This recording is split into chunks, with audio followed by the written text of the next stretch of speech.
सोचो, एक ऐसा वॉरियर जिसके लिए जिंदगी का मतलब सिर्फ जीना नहीं बल्कि इज्जत के साथ जीना हो।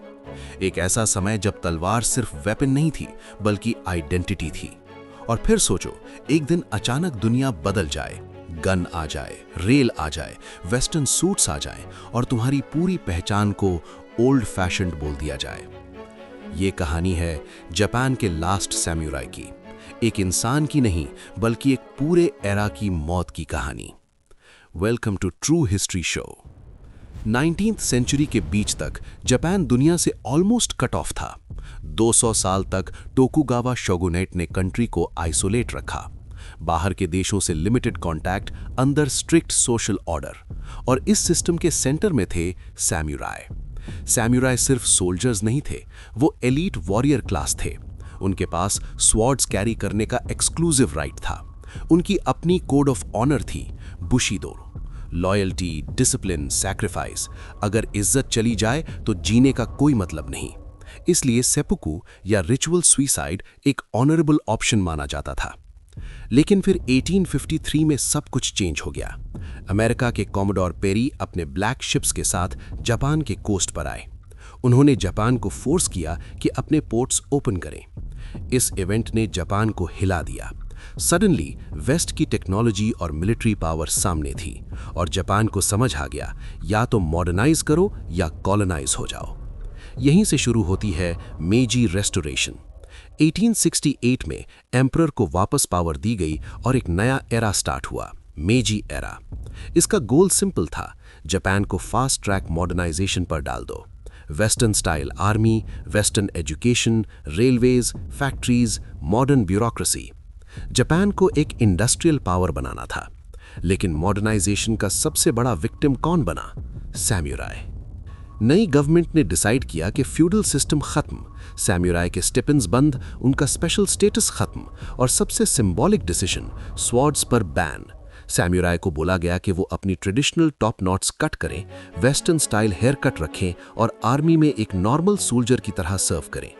सोचो, जो क्लास सेंचुरीज तक पावर और रिस्पेक्ट का सिंबल थी, उसे एक दिन में इररेलेवेंट डिक्लेयर कर दिया गया। ये सिर्फ इकोनॉमिक लॉस नहीं था, ये आइडेंटिटी क्राइसिस था।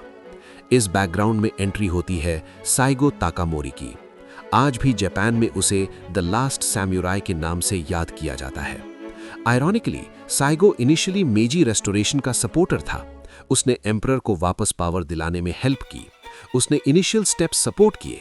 लेकिन जैसे जैसे रिफॉर्म्स एक्सट्रीम होते गए, साइगो अनकंफर्टेबल होने लगा। उसे लगने लगा कि जापान अपनी सोल खो रहा है। वेस्टर्न टेक्नोलॉजी अडॉप्ट करना एक बात है, लेकिन अपनी ट्रेडिशंस को डिस्कार्ड कर देना अलग बात। सैमुराई के वैल्यूज, लॉयल्टी, करेज, ऑनर, इन्हें ऑब्सोलीट कैसे बोला जा सकता है? 1870s तक टेंशन ग्रो हो चुकी थी। Thousands of former samurai unemployed थे। उनके पास न इनकम थी न पर्पस। गवर्नमेंट ने कंस्क्रिप्शन इंट्रोड्यूस की। अब कॉमन फार्मर्स और मर्चेंट्स भी आर्मी ज्वाइन कर सकते थे। सैमुराई का एक्सक्लूसिव वॉरियर स्टेटस ऑफिशियली खत्म। साइगो ताकामोरी ने इनिशियली गवर्नमेंट के अंदर ही रहकर रिफॉर्म करने की कोशिश की, लेकिन जब उसकी बात नहीं सुनी गई, उसने रिजाइन कर दिया और अपने होम रीजन सात्सुमा वापस चला गया। वहां उसने एक मिलिट्री एकेडमी स्टार्ट की, जहां डिसग्रंटल्ड सैमुराई ट्रेन होने लगे। गवर्नमेंट को डाउट होने लगा कि सात्सुमा में रिबेलियन ब्रू हो रहा है, और सच में 1877 में सिचुएशन एक्सप्लोड हो गई। ये था सात्सुमा रिबेलियन। साइगो के अराउंड लगभग 30,000 सैमुराई इकट्ठा हुए। उनके पास ट्रेडिशनल स्वॉर्ड्स, लिमिटेड फायरआर्म्स और अनब्रेकेबल स्पिरिट थी। उनका बिलीफ सिंपल था, वो सिर्फ गवर्नमेंट के खिलाफ नहीं बल्कि अपनी इज्जत के लिए लड़ रहे थे।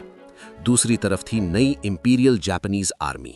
Western style uniforms, modern rifles, artillery, machine guns. Discipline और नंबर्स उनके साइड पर थे। बैटल शुरू हुई। पहले कुछ क्लैशेस में सैमुराई ने इंप्रेसिव रेजिस्टेंस दिखाया। उनका ट्रेनिंग और क्लोज कॉम्बैट स्किल अनमैच्ड था। लेकिन मॉडर्न वॉरफेयर का रूल अलग होता है। मशीन गन के सामने स्वॉर्ड का रोमांटिक इमेज टिक नहीं सकता। रिबेलियन धीरे धीरे क्रम्बल होने लगा। हर डिफीट के साथ सैमुराई की नंबर्स कम होती गईं। सप्लाईज खत्म, एमो खत्म, होप खत्म। लेकिन साइगो ने सरेंडर करने से मना कर दिया।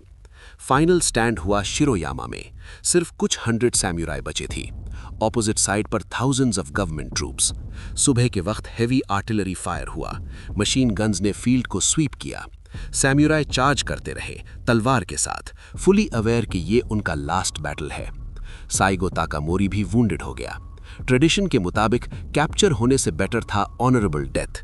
कहा जाता है कि उसने अपने ट्रस्टेड फॉलोअर से रिक्वेस्ट की कि वो उसका हेड कट कर ले ताकि एनिमी उसे ट्रॉफी ना बना सके, और इस तरह द लास्ट सैमुराई का एंड हुआ।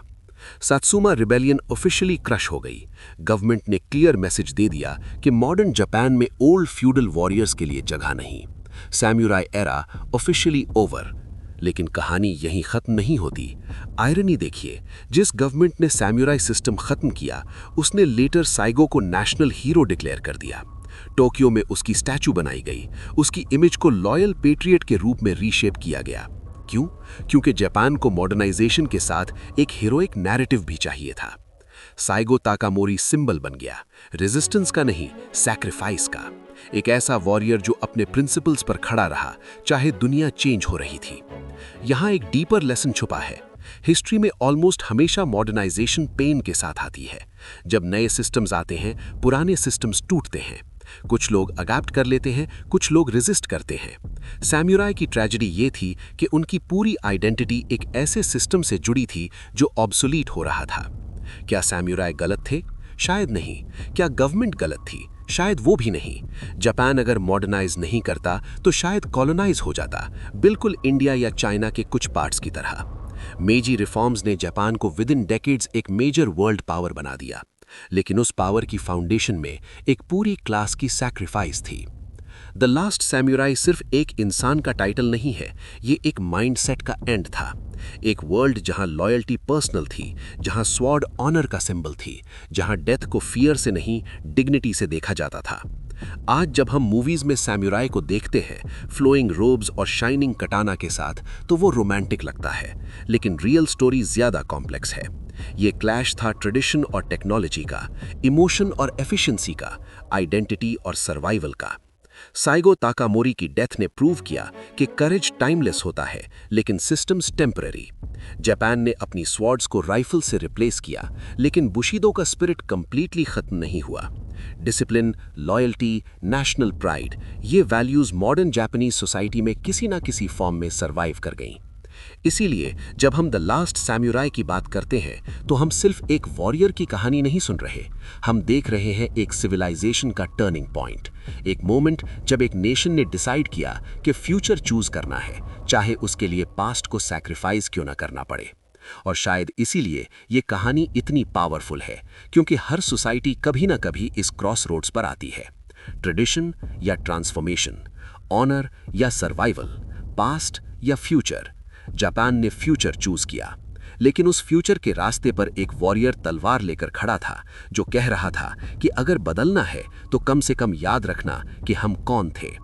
और इसी याद में साइगो ताकामोरी अमर हो गया। द लास्ट सैमुराई मर गया, लेकिन उसकी कहानी कभी नहीं मरेगी। अगर वीडियो पसंद आया हो तो वीडियो को लाइक और शेयर करें और ट्रू हिस्ट्री शो को सब्सक्राइब करें। मिलते हैं नेक्स्ट वीडियो में।